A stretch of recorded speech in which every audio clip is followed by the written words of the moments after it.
Hey comic book fans, welcome back to the Comic Fix, your one-stop shop for every single thing DC Comics, do some creator-owned to a little bit of Marvel. My name's David, and welcome back to the Comic Fix.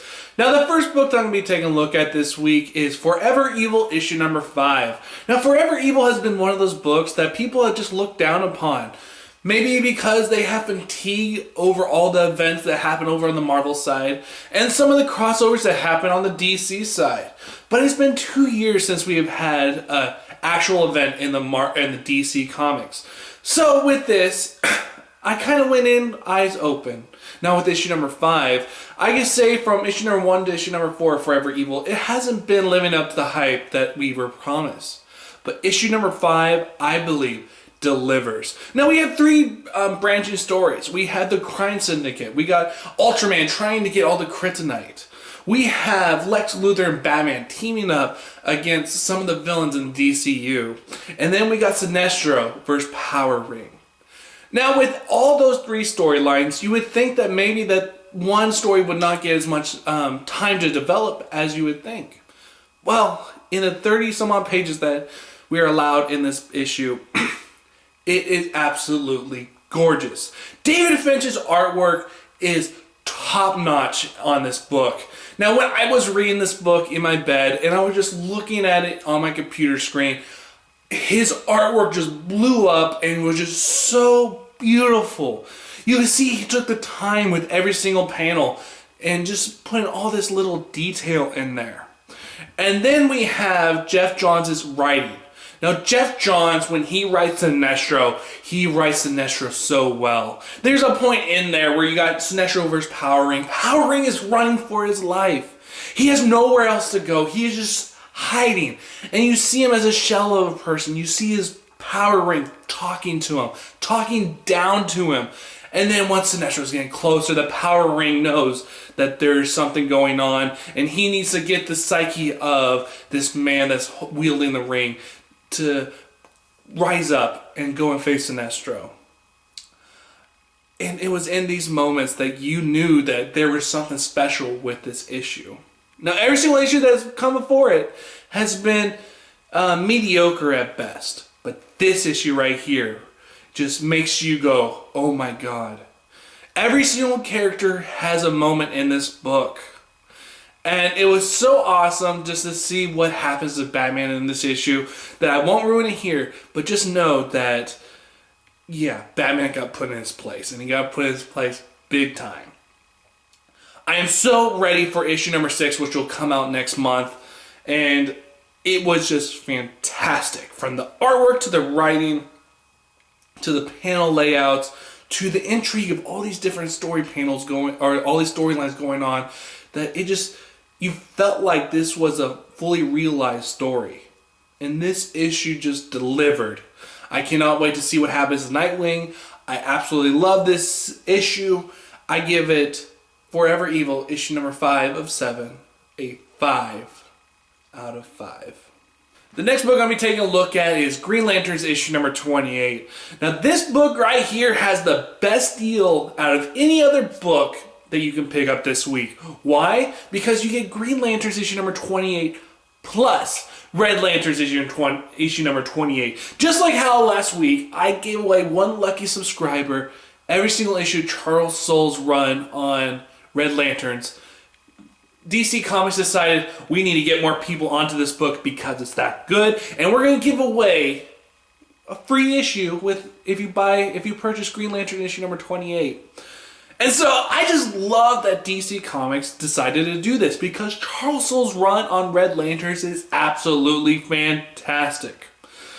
So let's just get done with Green Lanterns issue 20 and get on to Red Lanterns. Okay, so we had this race that can go and shapeshift.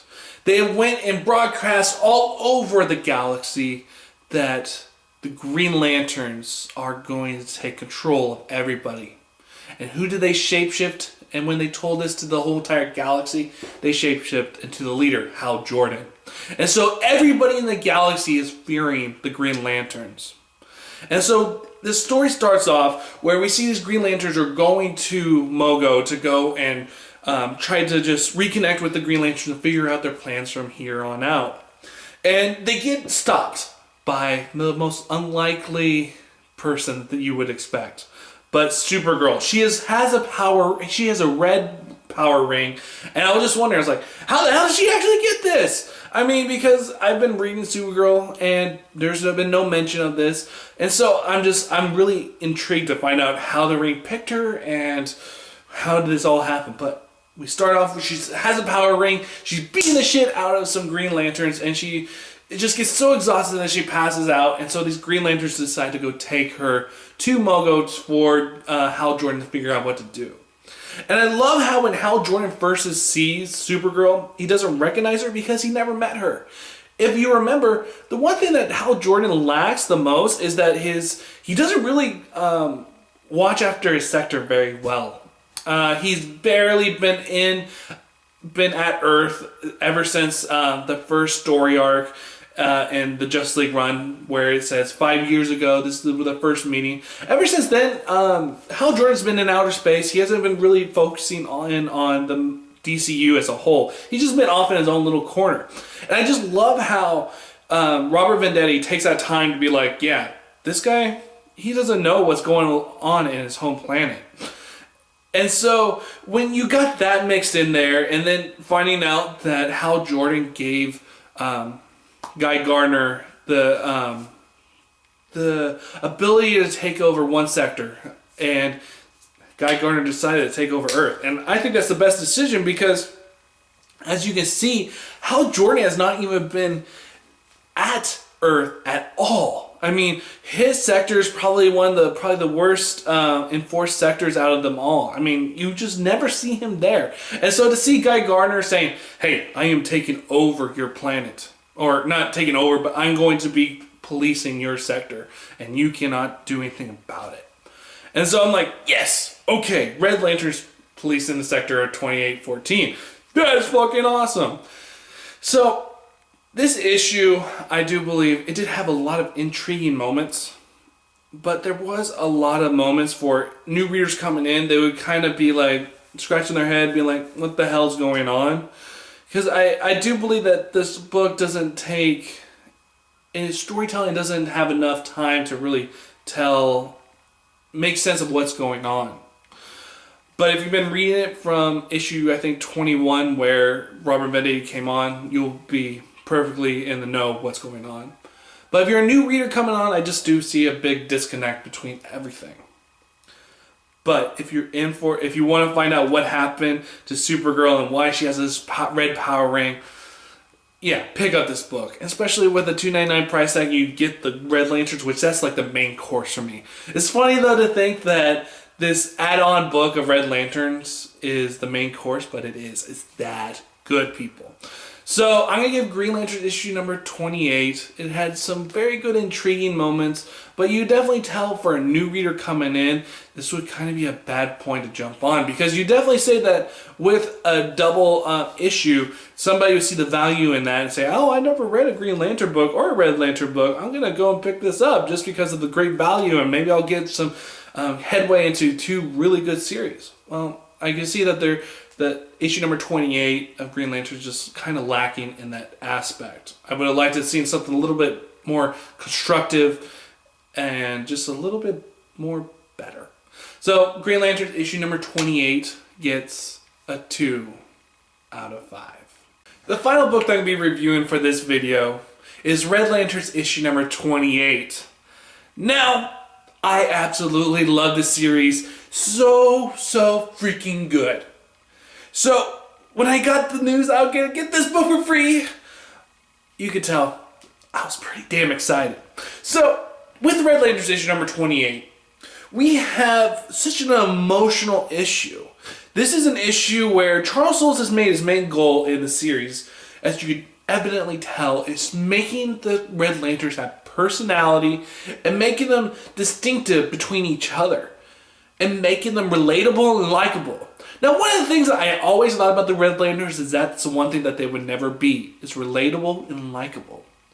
But Charles Soule has done that.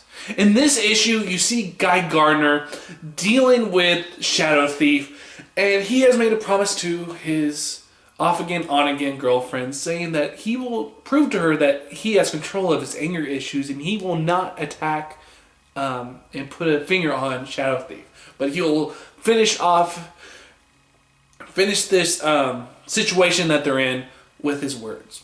And I just love this. And after you get done with that battle, you see Charles Soules get in the psyche of an actual person. I mean, so many times in comics, I mean, the guy could come running in there and say, I have changed. And the female will be like, you have changed? Really? Okay, we'll get back together. But no, Charles Soule makes Ice feel like an actual person. This person can look at you in the eyes and say to you, you have messed up so many times. I cannot put myself through that. You coming into my life and saying, oh, look at me, I have changed, that proves me nothing. You have broken my heart so many times. Enough's enough, and we need to move on. And at this moment, I was just like, this is feels like an actual conversation. And these people do not feel two-dimensional at all. And then you got Bleez and you got Rancor against somebody who I'm not going to mention. But you just get so much personality out of these characters. And you see that these characters are something more than I think even DC thought was possible. From the moment that you have Supergirl going and meeting Guy Gardner and her going to the pool of blood, to her coming out and seeing Guy Gardner and Hal Jordan interacting. There's so many times that there could have been the comic trope of two altercating factions meeting up against each other and just having a plain old fight. No. Charles Soules says no. And he says that people actually talk about things before they go and do something violent. And I love this book for that reason. There are so many times in this book that there could have been altercations, but there was not. There was more thought out situations that we don't have to use our fists, but we can actually talk it out and see what everyone else thinks about everything. And I love this issue for that very reason. The artwork is awesome. The character development is awesome. This series is just plain freaking awesome. Everybody, go out, pick up Green Lantern issue number 28, and you'll get Red Lantern issue number 28 for free. And you'll see what I am talking about. Charles Soule, if you ever watch this, you have done an amazing job with this series. It is funny. It is just smart. It is something that everybody can look at and be like, there's something more to these Red Lanterns than meets the eye. I give Red Lanterns issue number 28 a 5 out of 5.